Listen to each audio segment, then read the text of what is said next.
than they are in the US. On food safety, for instance, it's common in the US for beef to be treated with hormones to make the cows grow faster, to aid the production of quick beef. Chicken get washed in chlorine, right? And the US market has loads more GMOs than in the EU, and they're not always labelled either. None of those things apply in the EU, okay? It's not legal to pump hormones into beef. It's not legal to wash chickens in chlorine. And any GMOs that are available in the EU market, in supermarkets, need to be labelled. So if those standards are brought into line, and they're brought into line at the US level, then it's really it's a real blow to the work that has been done over the years to drive up food safety standards in the EU. Okay? The same goes for environmental standards.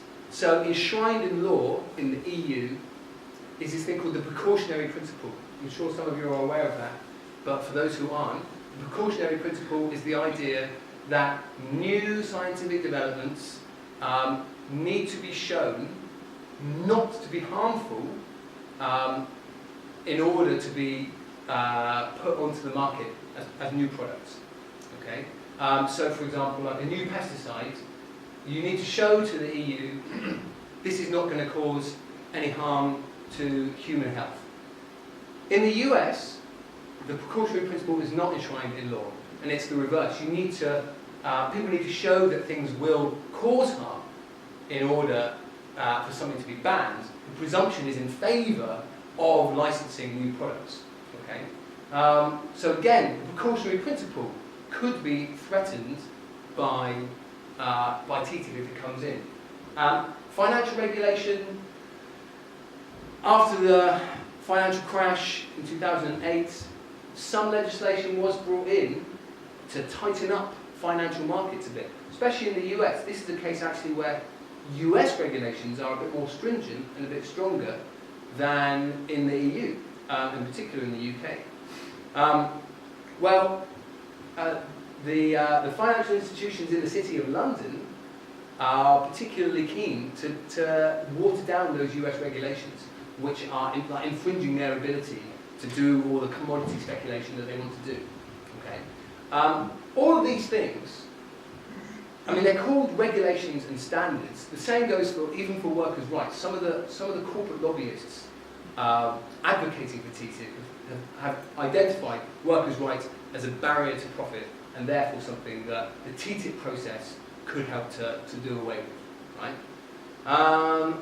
So all of these things are things you can call regulations if you want, and they are that legally, but you can also see them as hard-won social protections, social rights that people have put energy into struggling for, and this process threatens to overturn that. So that's part of why we think that we really need to fight TTIP. But there's also the other side of it, which we'll come on to now, about the new legal powers of corporations. So there's a proposal in TTIP to introduce new corporate courts, okay? And this would be a set of courts that run in parallel to existing legal systems. You already have this in place in other trade treaties across the world, because there are lots of bilateral trade treaties. And the common name for it is investor-state dispute settlement, all right? And it gives corporations the right to sue governments if governments introduce legislation that will threaten the expected profits of those corporations. And there have been a number of high-profile cases of this from other trade deals. So, for instance, Veolia, the waste and sewage company, they sued Egypt for introducing a minimum wage for workers in a part of Egypt in Alexandria. Okay. Philip Morris, and this is the example that you were referring to. Philip Morris actually recently, fortunately, it lost a case, but it took a case against Australia because Australia is going to put cigarettes in plain packaging. Philip Morris said, well, if you do that, that's going to harm our profits. That's going to get in the way of our ability to sell cigarettes to people. Therefore, you're taking from us what is rightfully ours, and we're going to sue you for it. Okay? An ongoing case that Philip Morris has is with Uruguay. Uruguay recently introduced a whole raft of anti-smoking legislation. New Prime Minister came in who's very big on trying to promote like healthier lifestyles, including just the kind of packaging on cigarettes that we're familiar with in our country, and trying to ban cigarette advertising in sports and stuff like that. And again, Philip Morris is saying, well, look, this will harm our profits. So we have a case against you, and we're going to take you to court for it, right? And I mean, cases go on. Vodafone is taking India to court because India wants to get Vodafone to stop its tax dodging, the kind of tax evasion that Vodafone has become so notorious for in the UK as well. So what we think this, what this seems to represent is a massive extension of the rights of corporations and a sort of diminution of the rights of ordinary citizens to work through our governments to get laws passed. Interesting. Fade to yellow. Sunset on democracy. There is a TTIP representative, I think. Yeah, absolutely. It's all going to go. Yeah, absolutely. And the global will fade to yellow and disappear as well. Yeah, I mean, it's kind of obvious what I'm saying, right? Like a massive extension. This is clearly this represents a massive extension of the rights of corporations, and an attack on our rights to. I just want to add one. Yeah, go for it. Yeah. So Germany is trying to phase out nuclear power, which we haven't and basically, a Swedish nuclear energy provider is trying to sue Germany because obviously that's going to put their profits up. Yeah. I mean, there are loads and loads and loads of these cases. We could multiply for a long time. Because, as I say, this mechanism is not new, right? ISDS. This has been around for a while. But if it gets enshrined in TTIP, then it affects us in a way that it's never affected us before. And it gets embedded in the biggest trade deal in the world, which then has implications for everybody else. Okay? Because one thing, it's not on the slides, but anyway, one thing about TTIP is that the rules of the game that are established between the EU and the US will then likely become the rules of the game for everybody else when they want to trade with the EU and trade with the US. They're going to have to fit in with those mechanisms, right? So it sets a blueprint for how the global economy could work. So yeah, it's significant for those reasons as well.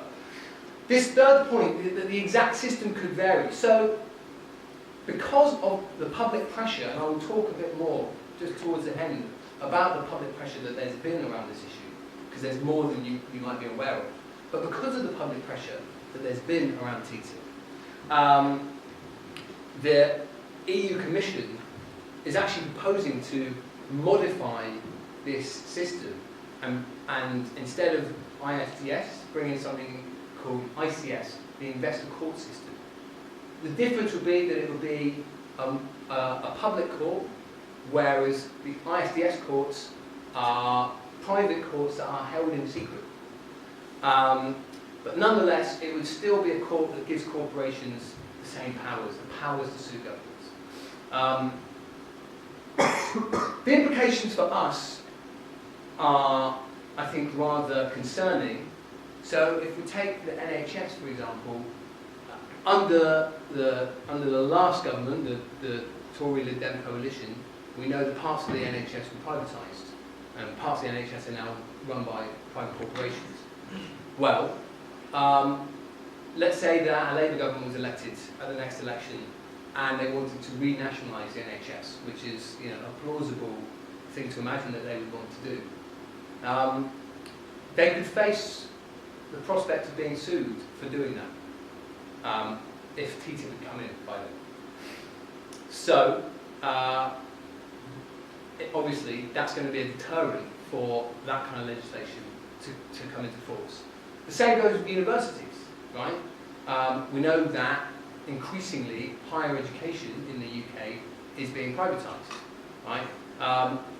If a government wanted to reverse that, to bring more of the higher education system into public hands, it could face a massive deterrent for that, or just be forced to cough up millions or billions of pounds in compensation to the corporations who are losing out. Okay. Just very quickly, I mean, I kind of mentioned at the start that this sits under the kind of umbrella of the idea of free trade, which has been promoted quite aggressively for a few decades now. And I was going to comment a little bit more about what underlies this, but I think we can come back to this in the discussion, because I want to get on and talk a little bit about what people are doing about it, and we can see what people think. So, yeah, it's fine. Okay, just a couple of comments about what's been going on for people who are concerned about this, because it has been like quite a powerful campaign in the UK and across Europe and in the US. So last year there was a petition that ran across the EU for a year. It was a special kind of petition that should have forced the EU to have a debate on the issue, but they refused basically. And it got 3.2 million signatures. It was the most number of signatures for a petition of this kind. In Germany, where TTIP is really much more in public consciousness, a few months ago they had a demonstration of 250,000 people in Berlin, and they're planning later this year a series of demonstrations across different cities in Germany, and they want to have 50,000 people at each of those demonstrations. There's the possibility that there'll be a national demonstration in the UK as part of an international day of action later this year as well. That's all being discussed. And what's also going on at the moment, and if we just sort of show the map quickly, the picture